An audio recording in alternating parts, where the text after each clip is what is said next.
All right. So, folks, that's the landscape. And on the pod, we've been covering climate change, but one of our previous themes focused on carcinogens in our environment. And here's a lovely example of the two of them meeting in the real world.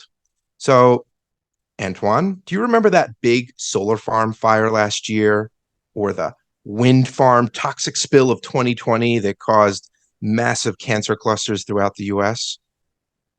No. Did Not we ringing any cover this? bells? Did we No, cover that's that? because it never happened. Oh, okay. That's because it Okay. never happened. Your answer and response is Okay. correct. Okay. But here are a few alarm I thought it bells was a for trick you. question. I was like, what? Really? Is that a You did possibility? well. You, I you thank did you you. did I good. passed. I passed the You test. passed. So here's some things that you should be aware of. And keep in mind, again, there's no toxic spill, no massive fire from the renewable sites. So a chemical fire at an oil refinery in Louisiana burned for an entire day, sending up huge black plumes of smoke into the air that were visible for miles. Folks, you know what these plumes look like. They're those big, dark, dense clouds. It looks like a cartoon drawing. It's so vivid and rich. You just don't, you're not used to seeing that kind of thing in the sky. And you know in your core that it is not healthy to be around.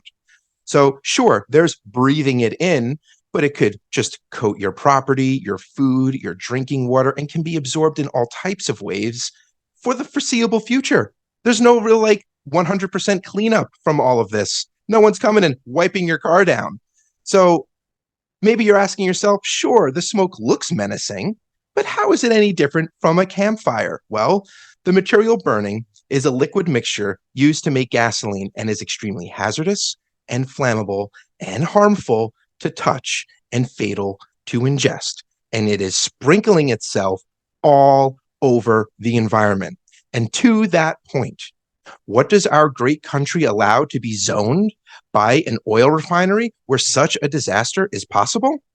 Well, several businesses where people work, nearly 9,000 residents live there, and two schools all within a 2 mile radius.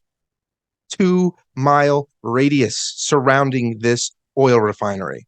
It's crazy. That's I got messed up. nothing. I don't know. I mean, I wish that I could show some more shock to that. I'm like, oh, of course there's a school there. I mean, it's like, where else are you going to put the school? There's nowhere else to put the school.